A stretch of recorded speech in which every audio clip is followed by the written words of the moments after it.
Buenas noches con Salud y Vida, como siempre, informándoles para que gocen de salud y vida. Esto ya es un mantra desde hace muchos años, informándoles para que gocen de salud y vida. Esta noche tenemos con nosotros al doctor Belinchón. Doctor Belinchón, un doctor altamente conocido por sus valores profesionales y valores humanos. Buenas noches, doctor Belinchón, gracias por tenerlo con nosotros. Buenas noches. Sabe que también como mantra casi también le digo que cada vez que está en el programa, para nuestros seguidores y para mí sobre todo, que es una satisfacción tenerlo aquí, doctor.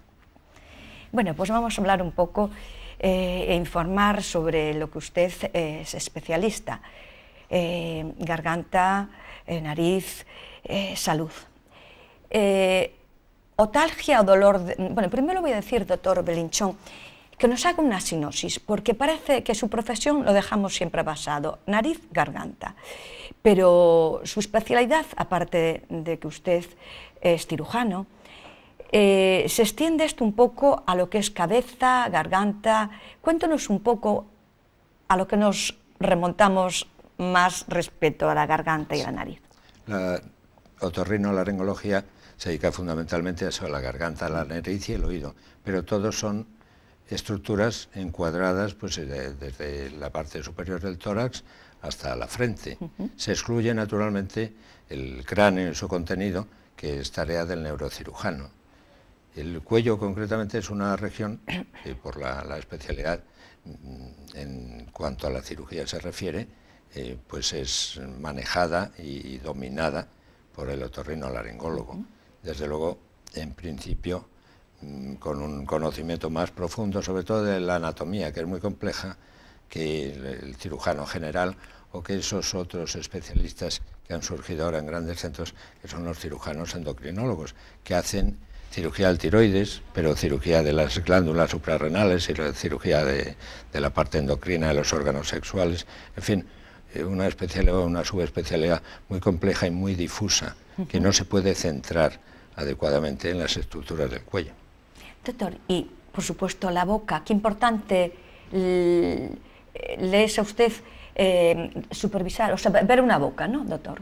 Naturalmente, es la entrada de acceso de la vía aerodigestiva superior, de la faringe, de la laringe, y en la parte frontal tiene los senos que pertenecen o que drenan en la nariz, que son parte de la nariz, una expansión de la nariz, y toda esa área hace que nuestra especialidad, que linda con la cirugía maxilofacial, tenga mucho que ver también con la boca, con las estructuras de la cara, con los maxilares. Doctor, ¿qué es más vulnerable? En sí, la garganta, el oído, ¿qué es lo que más adolece hoy en día de cualquier patología? La patología más frecuente posiblemente será la de la vía aerodigestiva superior, la de la faringe y la laringe, y le sigue el oído. Posiblemente la nariz, que es una estructura, digamos, más sencilla, tiene menos patología y de menor trascendencia. El oído es esa parte de ese órgano que vamos a ir perdiendo con la edad.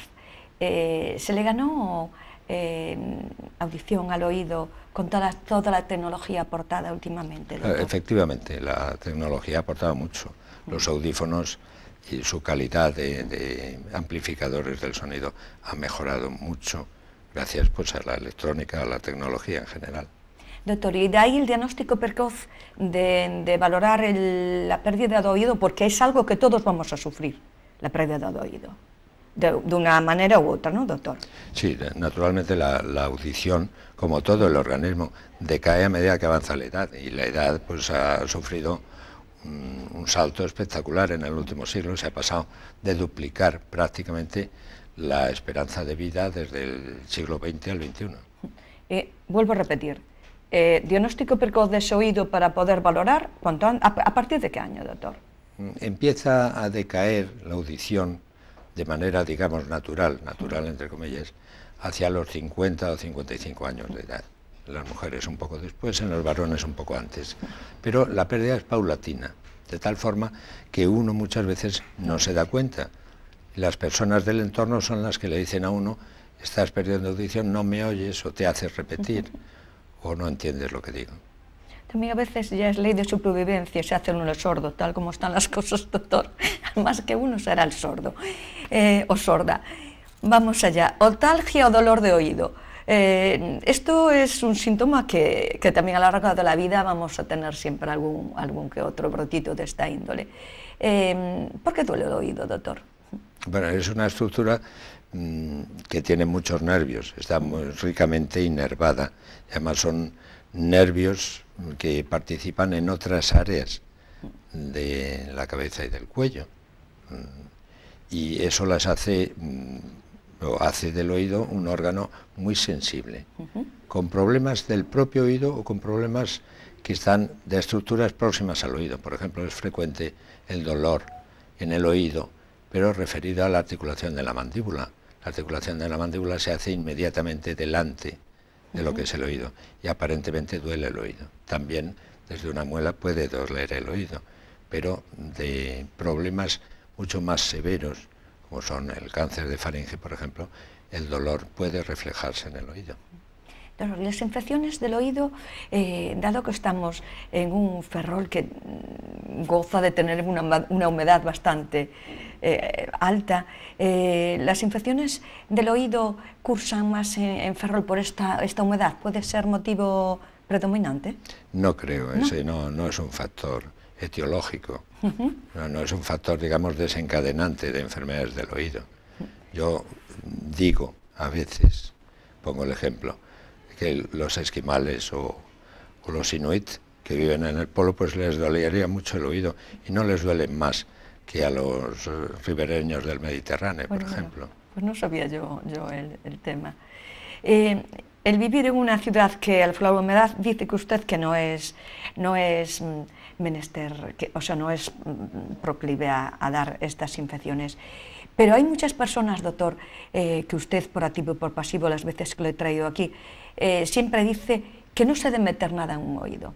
Y somos, yo creo que se hace una encuesta y no hay nadie que no haya probado un bastón para meter en el oído, de esos bastoncillos que hay, u otra cosa.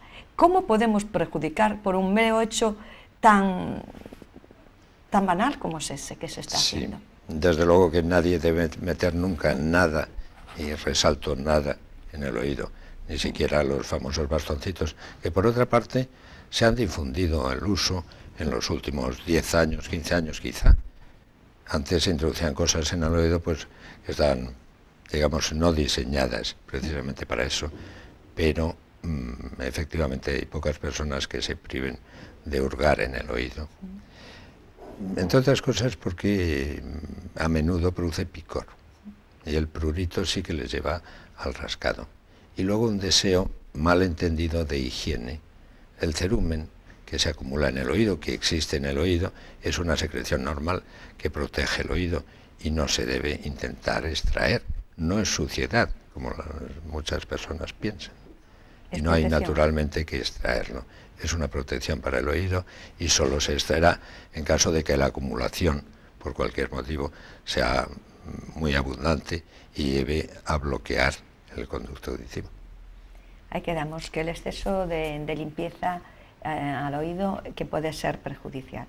Y esa sequedad que cursa el oído, doctor, que incluso hace ciertas descamaciones, incluso no sé, como si fueran algo alérgico. ¿Por qué en un sitio tan pequeño así, a veces hay personas que tienen esa problemática de descamación? Generalmente en la descamación abundante y el prurito subyace un problema de la piel. Es una piel excesivamente delicada, una piel que tiene efectivamente una base quizá alérgica. Eso que los dermatólogos llaman dermatitis, y dermatitis atópica, que posiblemente es un complejo de síntomas junto con el asma, la rinitis y la conjuntivitis, de una base posiblemente alérgica. ¿Y se debe dilatar el oído? ¿Cómo debemos hacer ante un caso? Bueno, primero, desde luego, diagnosticarlo a través del especialista, ¿no? Para saber qué clase de, si es una dermatitis, si es una sequedad por un mal uso o algo. Desde luego, valoración médica, ¿no, doctor? Sí, en primer lugar eso. de saber de qué se trata, efectivamente. Y el exceso de cerumen, ¿qué puede estar diciéndonos cuando hay un sobreexceso de cerumen, doctor? No nos dice nada más que se ha acumulado en gran cantidad, más de las que es capaz el conducto auditivo de eliminar espontáneamente. El cerumen tiende a salir espontáneamente al exterior.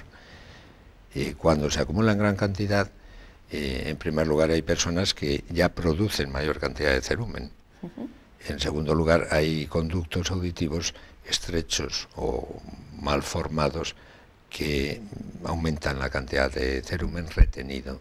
Esas personas hacen a menudo un tapón de cerumen que bloquea naturalmente el oído y que produce, si es sin complicaciones, nada más que una pérdida de audición momentánea hasta que se extrae. Y punto, ¿no? Y punto. Porque hay muchísimas personas que generan, ya dice usted, mediante esa malformación, ¿no? Pero esos tapones inhiben de oír, ¿no, doctor? Sí, naturalmente. La pérdida auditiva que producen es pequeña. ¿Y generan dolor, generan infecciones, simplemente la audición? No, salvo excepciones, no generan infecciones. Y doctor, con los acúfenos hemos topado.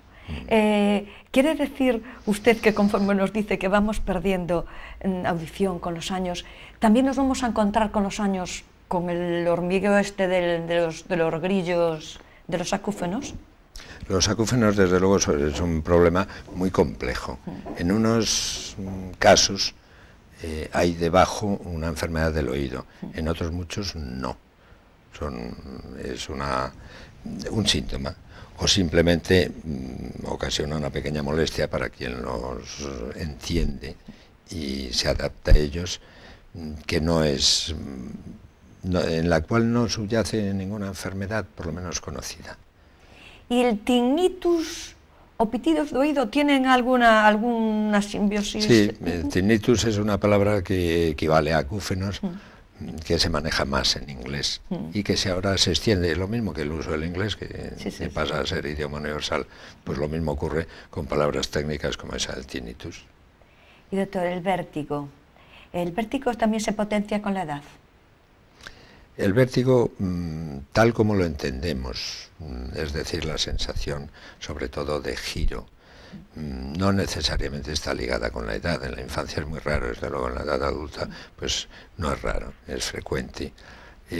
Lo que se incrementa con la edad es fundamentalmente la inestabilidad, unas veces ligada al vértigo y otras no.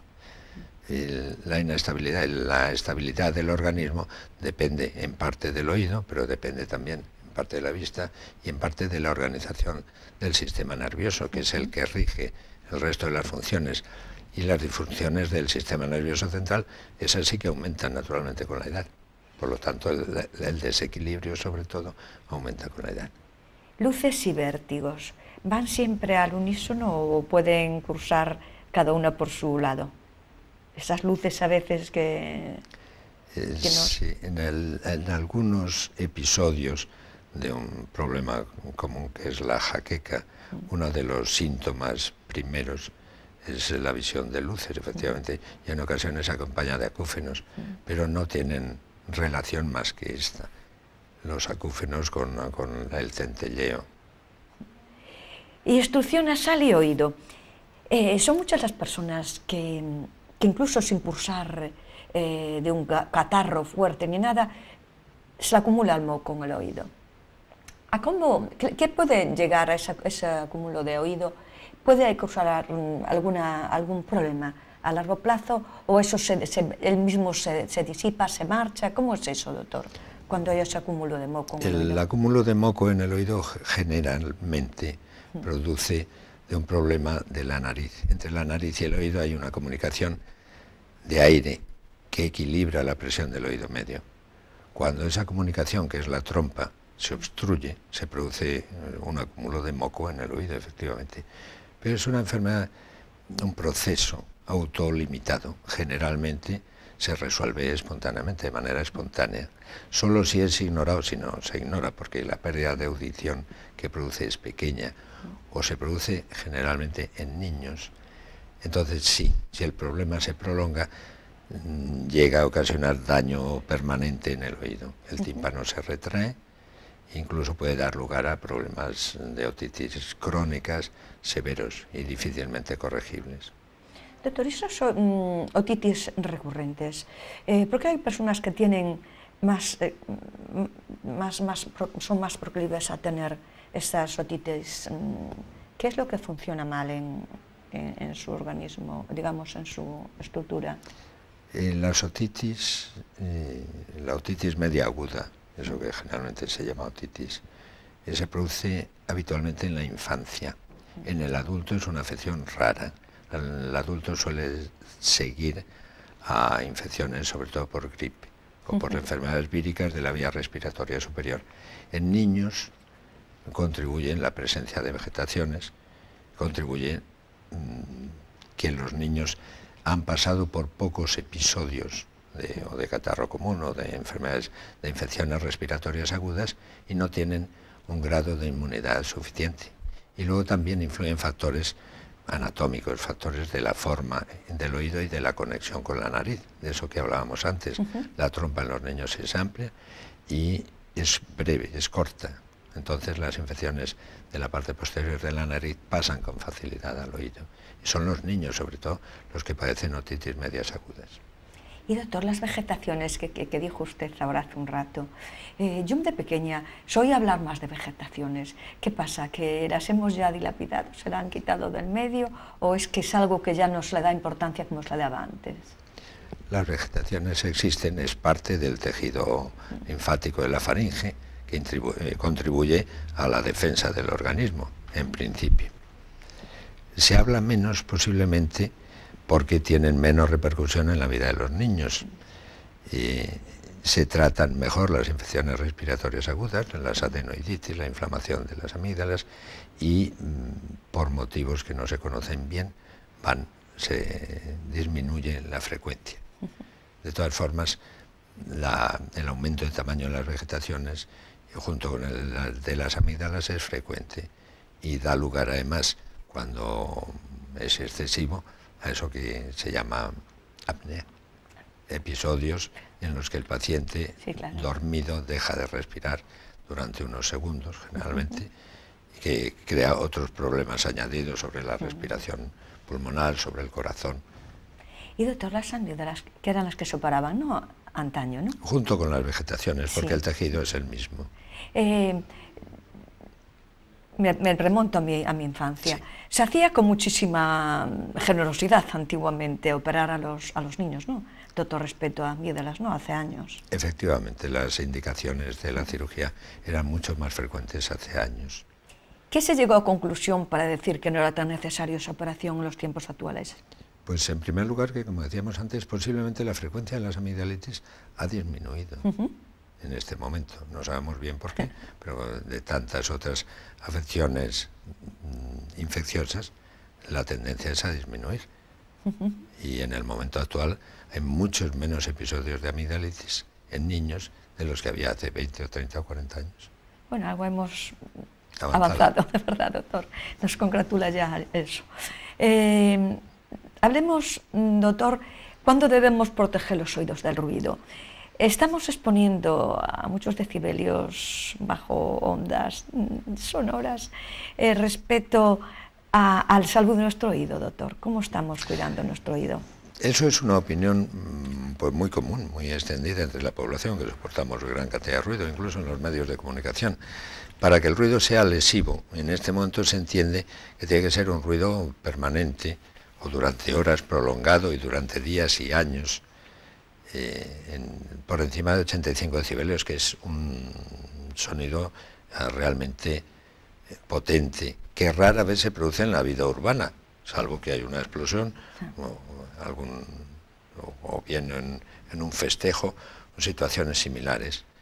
Desde luego, para que la lesión del oído se produzca, ha de ser, como decía, un sonido intenso, realmente intenso y además prolongado. Y eso se observaba, sobre todo pues en la industria metalúrgica, aquí en esta comarca, en la construcción naval.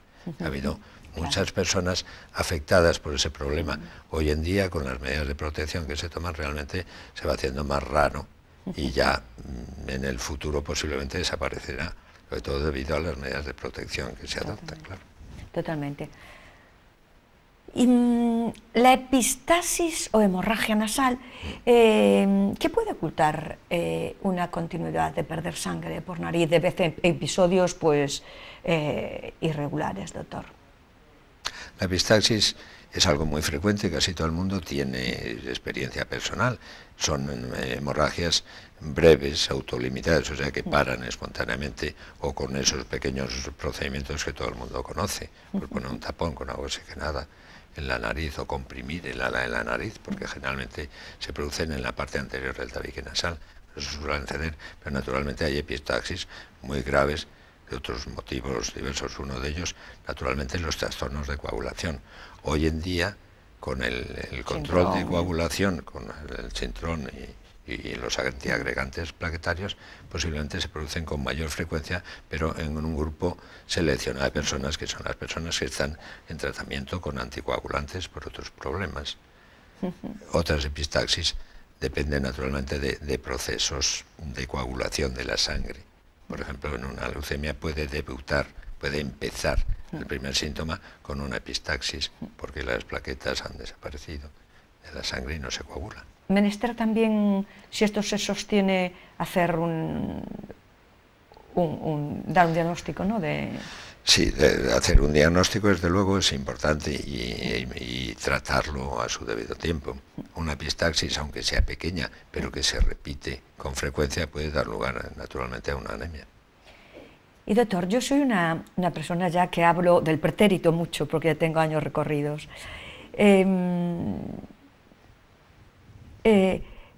La hemorragia nasal, sabe que se me fue ahora iba para dar marca, espera, no sé, ahora me perdí, esto es lo malo bueno, sigamos con otra pregunta, ya le preguntaré. ¿Qué es la hipertrofia de los cornetes nasales, doctor? Los cornetes son unas estructuras pues, que tienen un hueso en el interior y recubiertos de mucosa nasal, y en ocasiones, debido sobre todo a procesos inflamatorios de la nariz, pues crecen y dificultan la respiración. Le hablaba yo de mi pretérito. Mi pretérito es que antaño se oía hablar muchísimo, bueno, se oía hablar de que había que quemar con estatua de plata, algo así, yo tengo un recuerdo, ¿no? Ahora no se oye hablar de eso, de quemar esa... No, bueno, cuéntenos usted un poco de eso. Digamos, se ha dulcificado, se ha camuflado el término de quemar, que era impresionante, sí, con el de coagular, pero concretamente en las epistaxis que proceden de la parte anterior del tabique nasal y que son leves, sigue utilizándose el nitrato de plata para coagular. Ya no decimos quemar, decimos coagular, que es más suave, para coagular ese vaso que sangra y evitar que sangre de nuevo.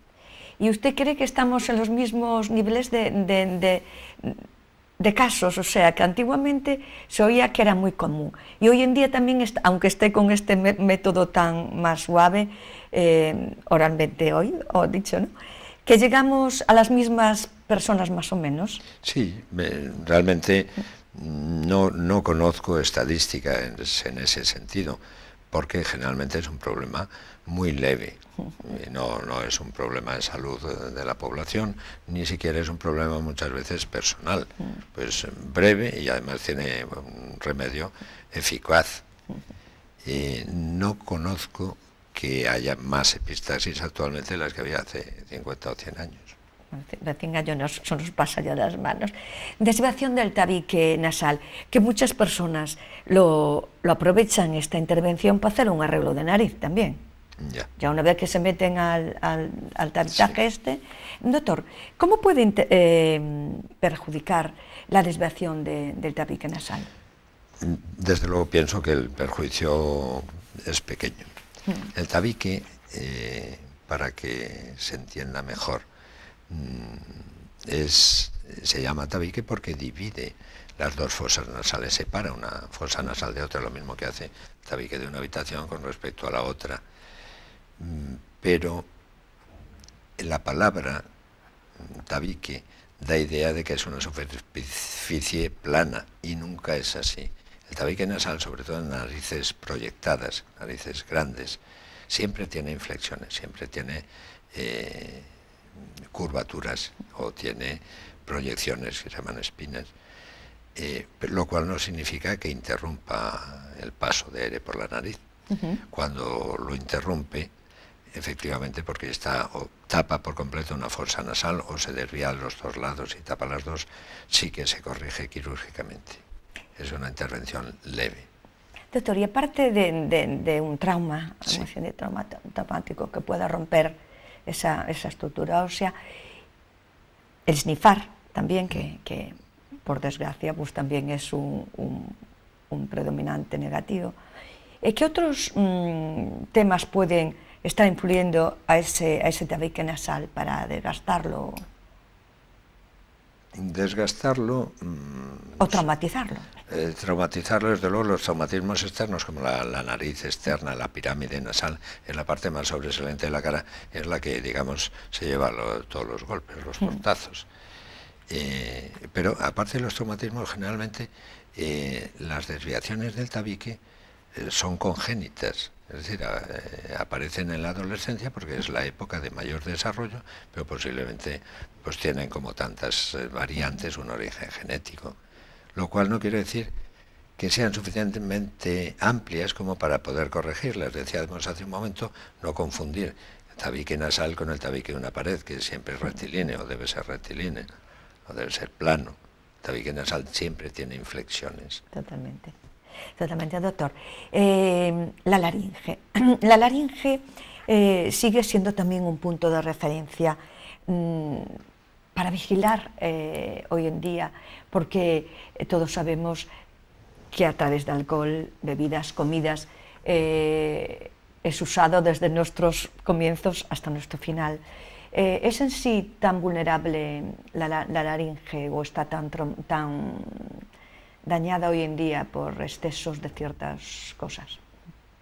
Desde luego, el hábito alcohólico y el hábito de fumar, el fumador habitual, pues naturalmente que dañan considerablemente la laringe, tanto la dañan que la hacen susceptible de aparecer un tumor. Los tumores de laringe, pues en esta comarca son muy frecuentes. Y aparte de que tienen buenas posibilidades de tratamiento, realmente o operándolos o utilizando cirugía y radioterapia complementaria, pero son un problema social porque muchas veces suponen el sacrificio de la voz. Doctor, ¿y qué síntomas, sin alarmar, porque nunca queremos alarmar, lo que es informar,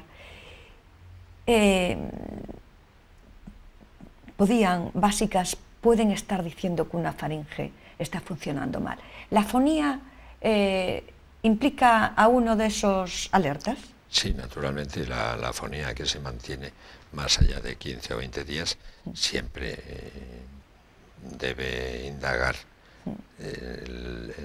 debe investigar el origen, porque puede ser debido a un problema severo.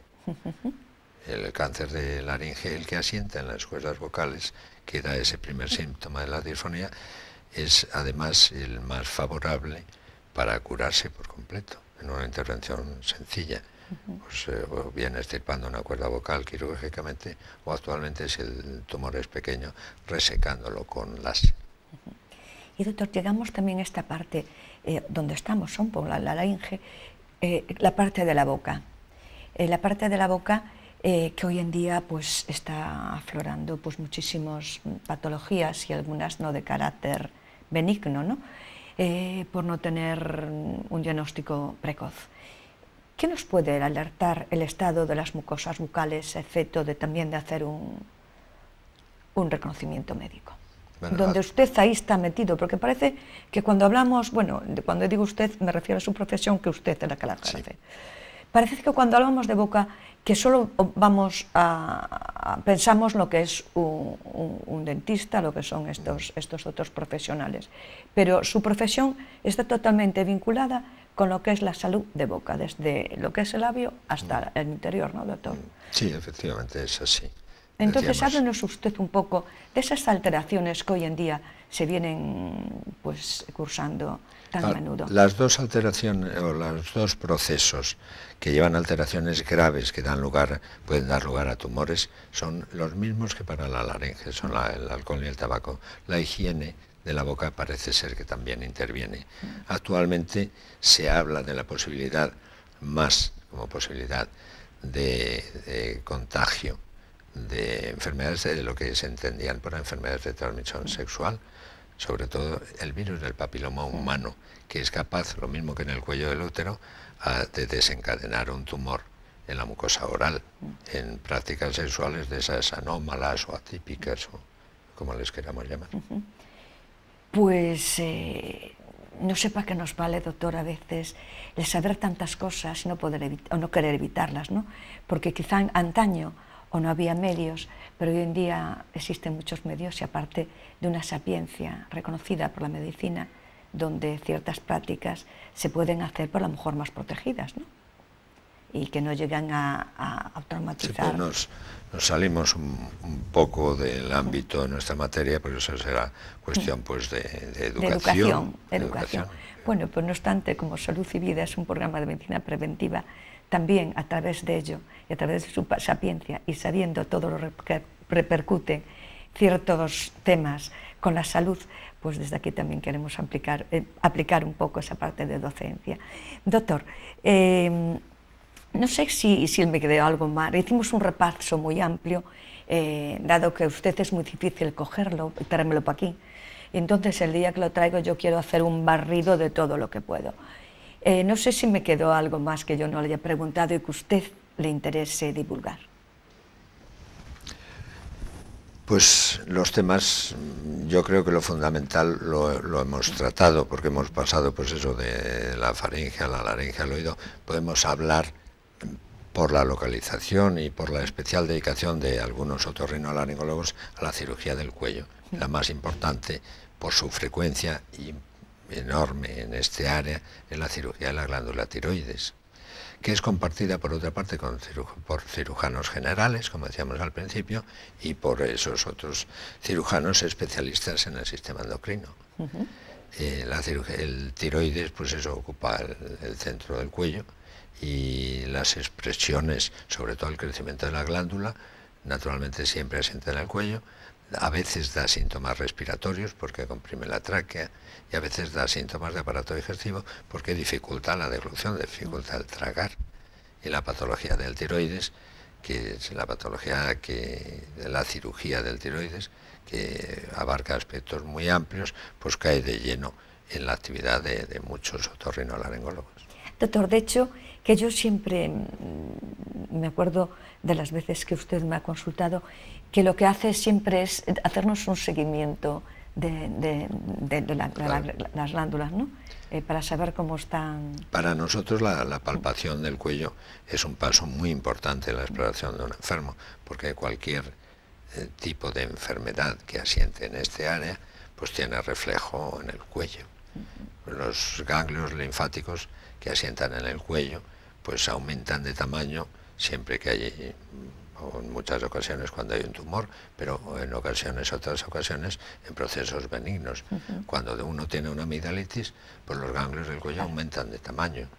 Por otra parte, como hay muchos, 20 o 30 ganglios linfáticos en cada lado del cuello, siguiendo el área de la cadena yugular interna, por debajo de este músculo esternocleidomastoideo, pues es frecuente también que sean el primer síntoma de ese proceso también tumoral, neoplásico, que son los linfomas y las enfermedades del sistema linfático en general. En el cuello hay muchos ganglios y son muy evidentes y se explora muy bien a la palpación, es decir, tocando con las manos en el área donde están asentados.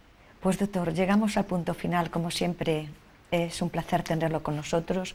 Le agradezco muchísimo que dedicase este tiempo en Salud y Vida, y desde luego como creyente que Dios lo cuide muchos años, porque Ferrolterra, por supuesto yo me incluyo al 100%, lo necesitamos aún con su servicio médico. Es usted una eminencia en la medicina, aparte de tener otros tributos como ese de la humanidad que lo engrandece, doctor.